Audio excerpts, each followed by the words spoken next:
आणि सविस्तर बातमी आता पाहूया। काँग्रेसच्या माझी कर्जमाफी झाली नाही अभियानाला आजपासून बुलडाण्यामधून सुरुवात होणार होती, पण आज अभियानाला शह देण्यासाठी भाजपने रॅली काढलेली आहे। काँग्रेसच्या अभियानाला शह देण्याचा हा प्रयत्न भाजपचा।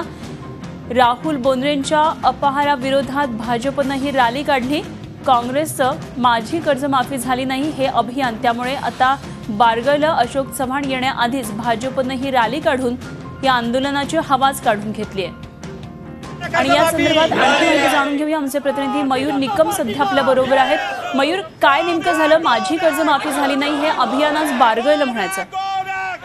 अनुपमा, नेमकीच अशोक चव्हाण यांची रॅली निघायच्या पहिले भाजप कार्यकर्त्यांनी रास्तारोका केला आणि राहुल बोंद्रे जे जिल्हा काँग्रेस कमिटीचे अध्यक्ष आहेत आणि तसेच जिल्हा केंद्रीय बँकेचे संचालक असताना त्यांनी 40 कोटीचा जो अपहार केला होता तो आधी वापस करा असं भाजप कार्यकर्त्यांनी काँग्रेसवर तूरकोडी केली आहे।